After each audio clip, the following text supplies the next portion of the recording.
अम्बुजश्यामल कोमलांगं सीता समारोपित वाम भागं पाणु महासायक चारु चापं नमामि रामं रघुवंशनाथं।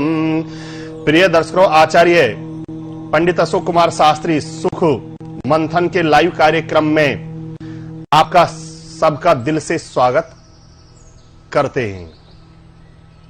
इस कार्यक्रम के माध्यम से आप लोगों से जुड़कर आपकी समस्त समस्याओं का समाधान करेंगे।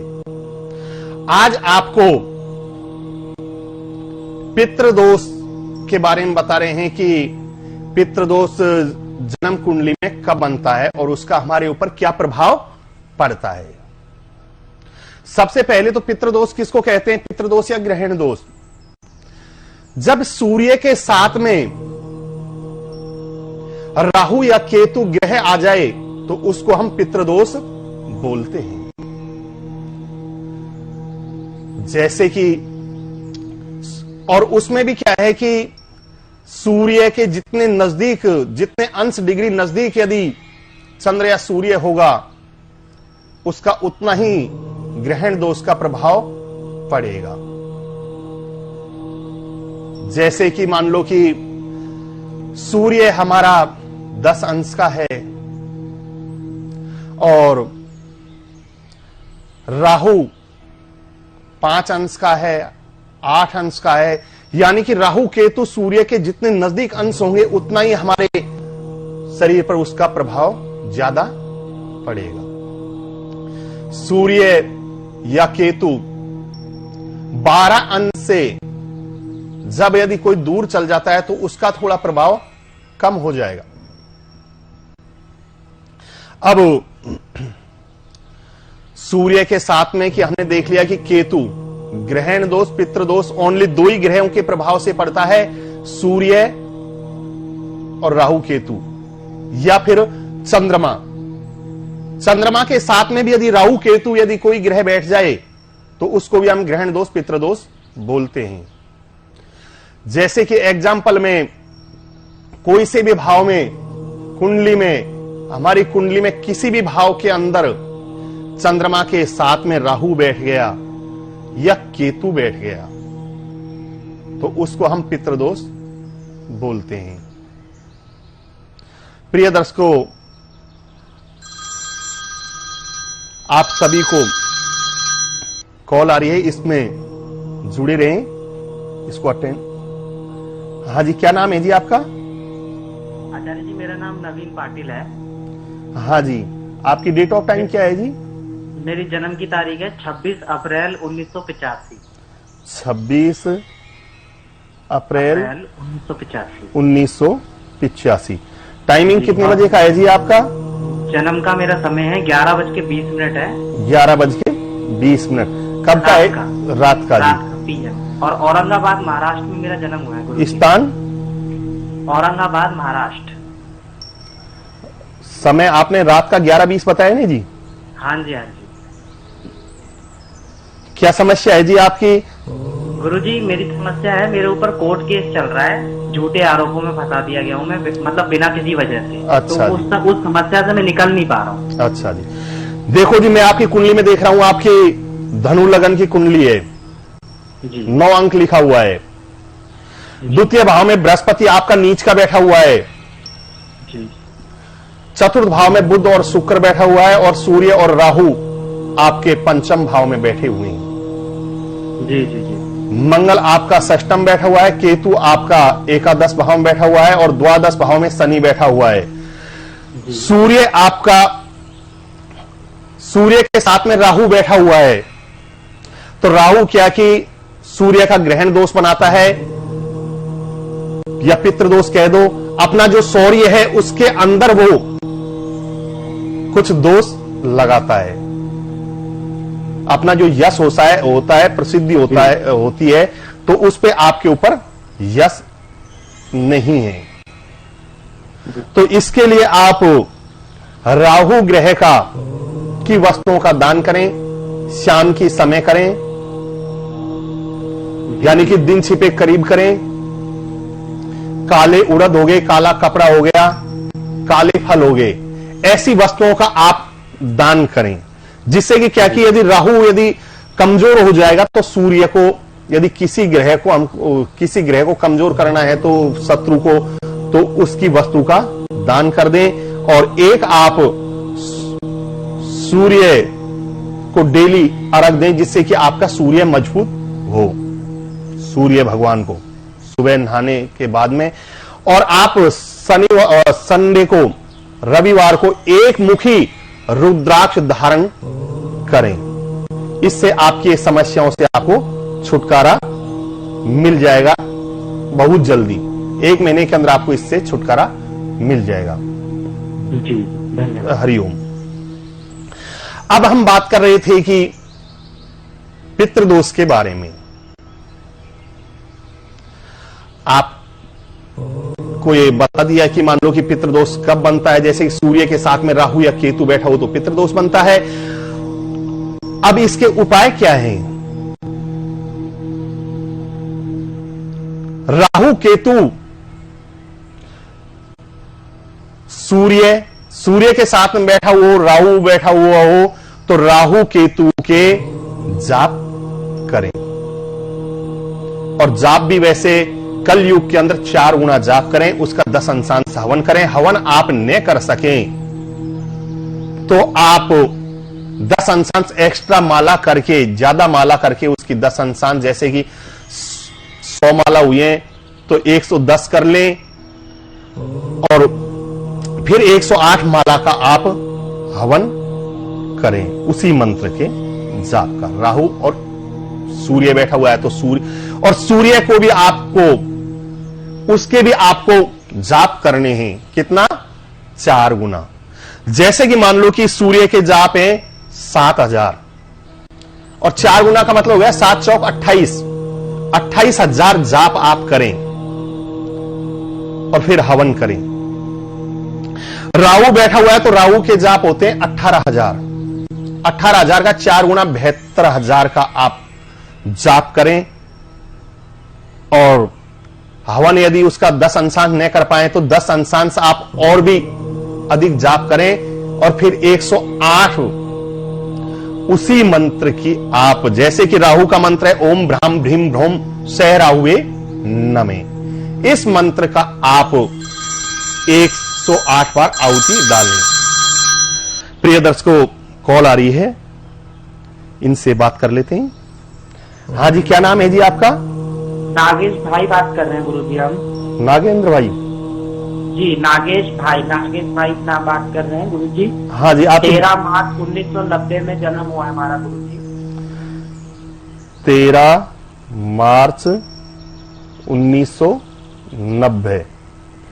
कितने बजे का टाइम है? 9:50। 9:50 सुबह का, मॉर्निंग का। स्थान कौन सा है जी आपका? महाराष्ट्र, अमरावती में महाराष्ट्र जन्म हुआ है गुरुजी। अच्छा जी। अब आपकी समस्या क्या है जी आपकी? जी गुरुजी मेरी प्रॉब्लम है, शादी नहीं हो पा रही है। कहीं भी बात करते हैं बनते बनते बिगड़ जाती है।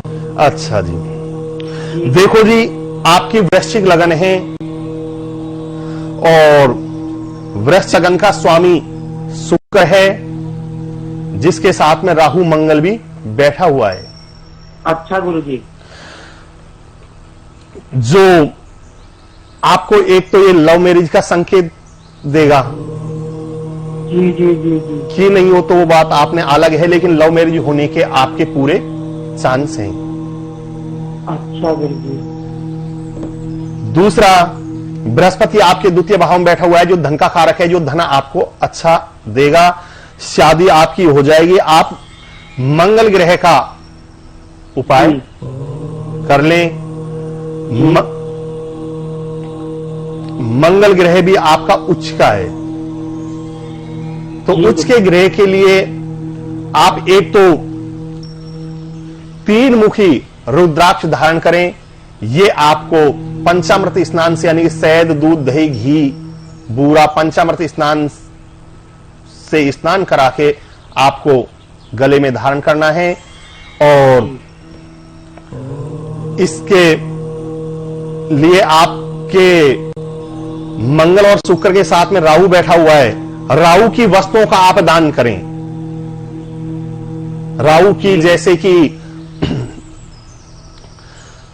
काले उड़द हो गए, काला कपड़ा हो गया, काली कोई भी वस्तु है, फल है, उसका आप दान करें। अपना गोत्र का नाम उच्चारण लें, अपना नाम उच्चारण करें और हाथ में नाम उच्चारण करने से पहले 1-2 पानी की बूंद, 1-2 चावल के दाने, 5-10 रुपए रखें, अपना गोत्र का नाम उच्चारण करें, अपना नाम उच्चारण करें। और मैं मंगल ग्रह की शांति के लिए अष्टम भाव में जो वो राहु की शांति के लिए ये दान कर रहा हूं। कोई भी काली वस्तु का आप शनिवार को दान करें, इससे आपको बहुत जल्दी आपकी शादी हो जाएगी, 1 साल के अंदर अंदर आपका विवाह हो जाएगा। जी गुरु जी, धन्यवाद गुरु जी। ठीक है, जय हरिओम। अब मैं आपको बता रहा था ग्रहण दोष, पितृ दोष। अब जैसे कि मान लो कि यदि लगन भाव में यदि ग्रहण दोष पितृ दोष बन जाए, और इससे हल्का दोष भी पितृ दोष ग्रहण दोष तब भी बनता है यदि मान लो सूर्य के नक्षत्र में यदि राहु केतु बैठ जाए, तब भी ग्रहण दोष का प्रभाव पड़ता है। या सूर्य राहु केतु के नक्षत्र में बैठ जाए, तब भी ग्रहण दोष का प्रभाव पड़ता है। अब यदि देह शरीर के अंदर यदि लगन हमारा क्या होता है, शरीर होता है, और यदि इसमें यदि ग्रहण दोष लग जाए तो हमारे शरीर संबंधी पीड़ा रहेगी। जैसे कि मान लो कि ऊपर की थोड़ी ज्यादा हो गई, हमारी आत्मा कमजोर होगी, क्योंकि यदि सूर्य के साथ में यदि राहु केतु बैठेगा तो हमारी आत्मा है वो कमजोर हो जाएगी, क्योंकि आत्मा का कारक ग्रह भी सूर्य ही है। हल्का सा प्रभाव सूर्य पिता का भी कारक है, तो पिता के ऊपर भी उसका प्रभाव पड़ेगा। सूर्य आरोग्यता का भी है, और यदि सूर्य के साथ में राहु केतु बैठ गया तो हमारे शरीर पर उसका प्रभाव रोगों पे रहेगा, हमको अपयश भी दे सकता है। और यदि चंद्रमा और भी यदि सूर्य हमारा नीच का हो जाए, जैसे कि तुला राशि में सूर्य नीच का होता है, मेष में उच्च का होता है, यदि तुला राशि में सूर्य के साथ में राहु बैठ जाए तो और भी ज्यादा खराब हो गया, क्योंकि ग्रहण दोष का प्रभाव और भी ज्यादा पड़ेगा। यदि प्रियदर्शकों एक हमारे साथ में जुड़े हुए हैं, उनसे बात कर लेते हैं। हाँ जी। हाँ गुरु जी। जय सिया राम जी। जी मैं रोशन सिंह बात कर रहा हूँ गुरु जी। हाँ जी, बोलिए आपकी डेट। कैथल हरियाणा से बात कर रहा हूँ। हाँ जी, आपकी डेट बताइए जी। जी गुरु जी, मेरी डेट है 24 अप्रैल 1977। 24 अप्रैल 1977। टाइमिंग कितने बजे का है जी आपका? सुबह 9:10 का जन्म है गुरु जी। सुबह 9:10 का जी, कैथल का जी। क्या समस्या है जी आपकी? जी गुरु जी, मेरा प्रॉपर्टी का काम है। पहले बिल्कुल सही चल रहा था, लेकिन 2021 के बाद से मेरा काम बिल्कुल खत्म सा हो गया गुरु जी, कर्जे में आ गया। जहाँ मैं पहले कर्जा देता था लोगों को, देखो जी आपकी मिथुन लगन की कुंडली है, और बृहस्पति जो आपका कारक ग्रह है वो अष्टम में गया हुआ है। एक तो आपका बृहस्पति नीच का है। अच्छा, तो आप एक तो बृहस्पति संबंधी उपाय करें, क्योंकि धन का भी कारक है बृहस्पति, तो बृहस्पति का उपाय करें, बृहस्पति ग्रह के मंत्रों का जाप करें। ओम ग्राम ग्रीम ग्रोम से गुरुवे नमे, इस मंत्र का आप गुरु जी मैं लिख लेता हूं। ओम ग्राम ग्रीम ग्रोम से गुरुवे नमे, इस मंत्र का आप डेली जाप करें, या फिर बृहस्पतिवार को विशेष तरीके से प्रातः काल आप नहा धो के स्नान करने के बाद में आप प्रतिदिन जाप करें। एक आप बृहस्पति के लिए रुद्राक्ष खरीद लें। जी जी, हाँ हाँ, पंचमुखी आप रुद्राक्ष खरीद लें बृहस्पति के लिए, ठीक है। उसको आप गले में धारण करें। और यदि आपको रुद्राक्ष चाहिए तो हमारी संस्थान से भी मिल जाएगा, इससे आपको बहुत जल्दी लाभ प्राप्त होगा। हरिओम। जी जी, ठीक है, धन्यवाद। अभी हम बात कर रहे थे ग्रहण दोष पितृदोष की। यदि मान लो चंद्रमा के साथ में केतु बैठ जाए, कम अंश हो, तो उसका प्रभाव ज्यादा रहेगा। जितने अंश की ज्यादा दूरी होगी उतना ही उसका प्रभाव कम होगा। जैसे कि शत्रु हमसे यदि दूर रहेगा तो उसका प्रभाव हमारे ऊपर कम होगा, और शत्रु यदि हमारे नजदीक आ जाएगा तो उसका प्रभाव हमारे ऊपर ज्यादा रहेगा। अब जैसे कि द्वितीय भाव में यदि सूर्य के साथ में यदि राहु बैठ जाए, केतु बैठ जाए, तो धन संबंधी भी हमको प्रॉब्लम देगा, क्योंकि द्वितीय भाव हमारा किस चीज का है? धन का, वाणी का। वाणी संबंधी भी हमको प्रॉब्लम देगा। तो इसके लिए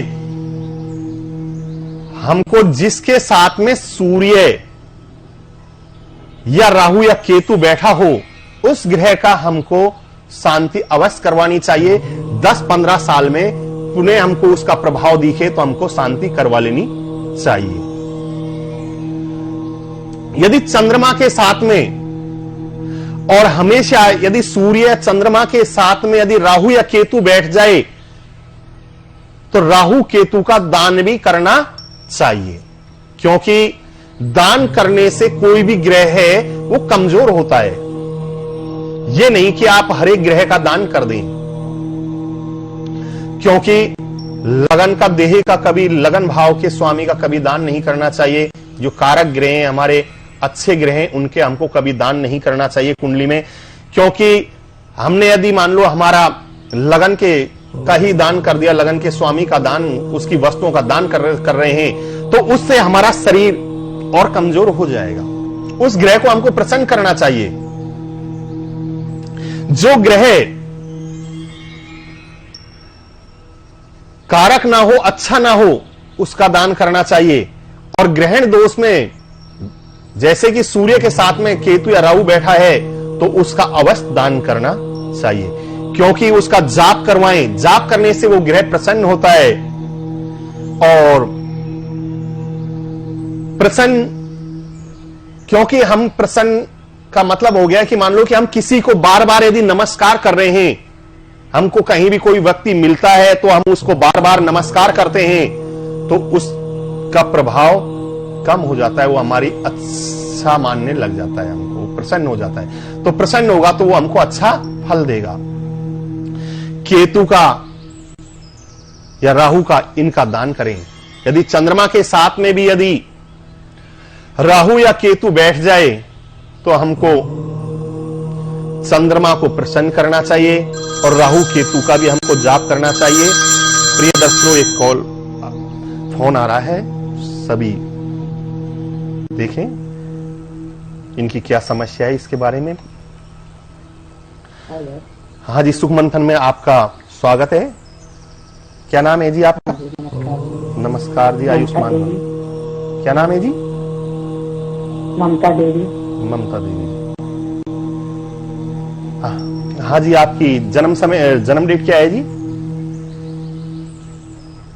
26 फरवरी 1977। 26 फरवरी 1977। टाइमिंग कितने बजे का है जी आपका? हाँ जी, टाइमिंग? और 11:30 रात्रि। 11:30 रात्रि। हाँ जी। हाँ जी, मैं आपकी क्या समस्या है जी आपकी? बीमार बनी रहती है, मतलब थोड़ा शरीर में अच्छा जी, परेशानियां हैं बहुत ज्यादा और पैसे ज्यादा खर्च। देखो जी आपकी तुला लगन की कुंडली है जिसमें आपके राहु बैठा हुआ है। हाँ जी। तो ये आपको थोड़ा पीड़ित रखेगा। हाँ जी। दसम भाव में चतुर्थ भाव में आपके मंगल बैठा हुआ है जो उच्च का है। पंचम भाव में सूर्य बुध बैठा है, संतान संबंधी भी आपको ठीक रहेगा। षष्ठम भाव में शुक्र है, वो भी अच्छा ही है। केतु आपके सप्तम में बैठा हुआ है जो कि आपको थोड़ा परिवार संबंधी भी प्रॉब्लम देगा, यानी कि परिवार संबंधी अपने पति से थोड़ा अलगाव, थोड़ा दूर रखने का प्रयास रखेगा। अब आपकी जो समस्या है उसके लिए आप राहु ग्रह की शांति करवाएं, इससे आपको बहुत जल्दी राहत मिलेगी। इसके लिए आप राहु के लिए एक तो काली चीज का दान करें।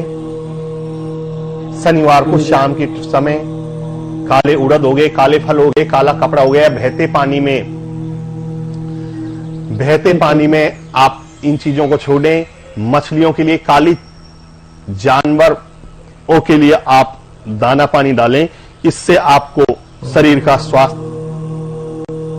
बहुत जल्दी ठीक हो जाएगा। ठीक है। हरिओम। हम बात कर रहे थे ग्रहण दोष पितृ दोष के बारे में, क्योंकि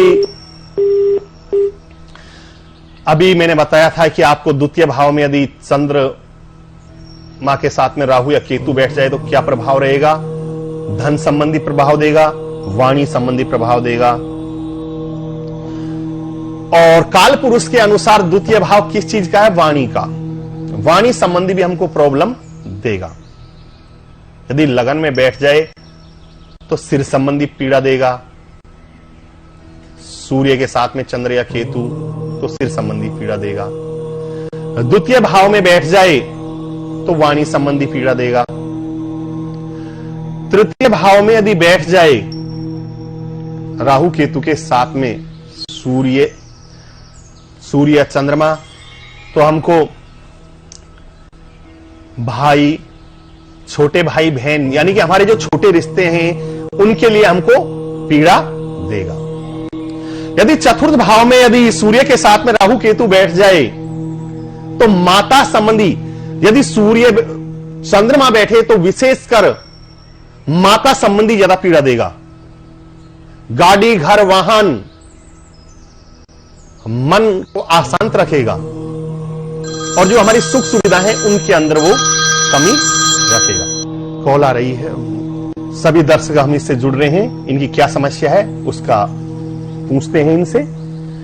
नमस्कार जी। प्रणाम गुरु जी। आयुष्मान भवे, आयुष्मान भवे। हाँ जी, आपकी बात कर रहा हूँ। क्या नाम है जी आपका? सुरेश बात कर रहा हूँ गुरु जी। सुरेश। हाँ जी, आपकी जन्म डेट? 28 जुलाई 1996 गुरु जी। जुलाई 1996। 1:30 बजे गुरु जी जन्म हुआ, दोपहर को 1:30 बजे। जी गुरु जी। कोलकाता में जन्म हुआ है गुरु जी हमारा। जन्म स्थान कोलकाता। जी गुरु जी। क्या समस्या है जी आपकी?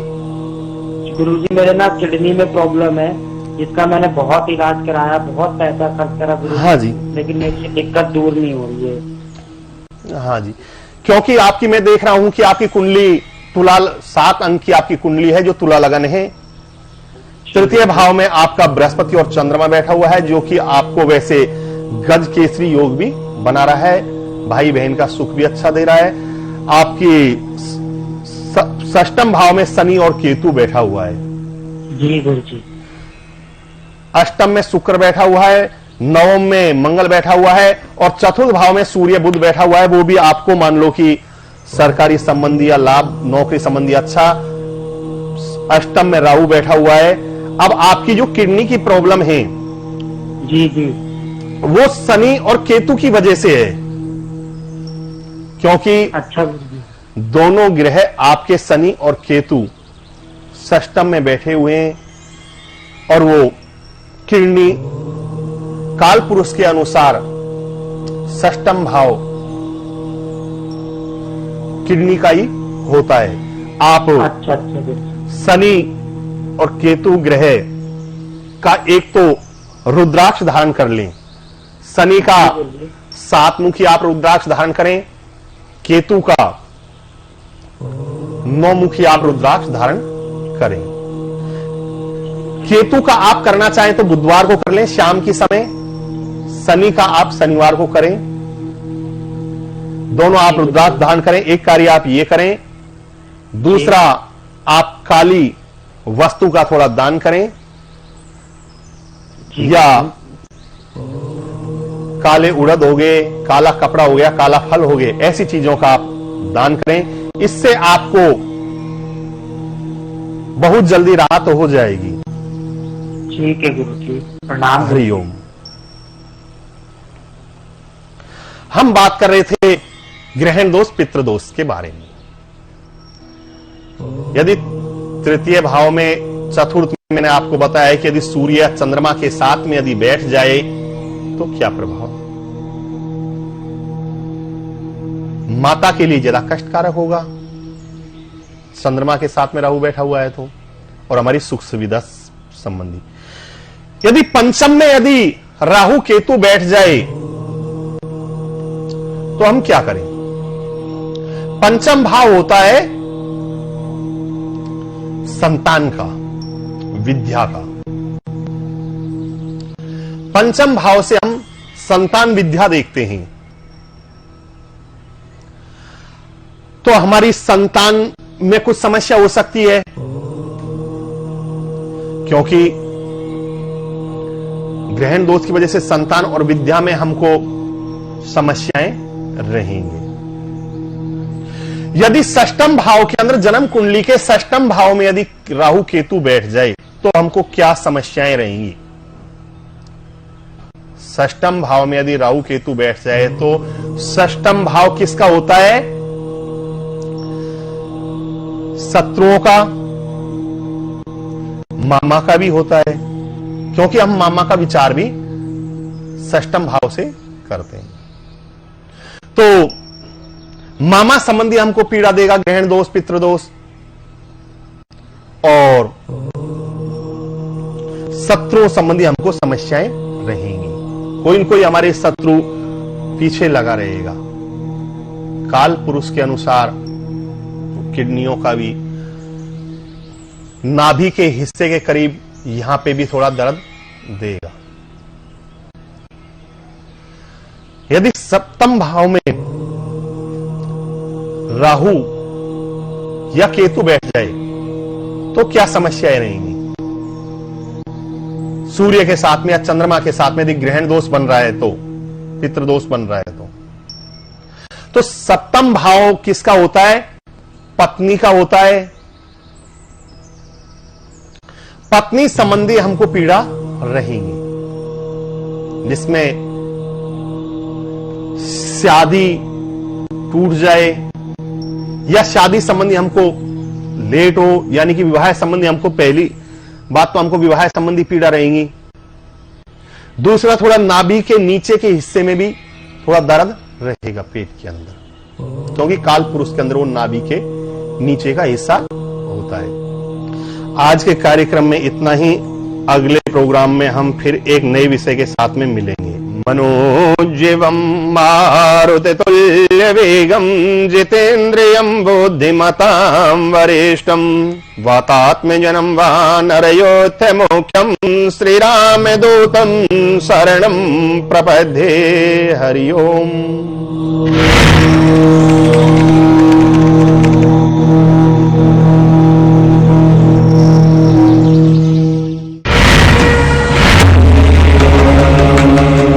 अधिकांश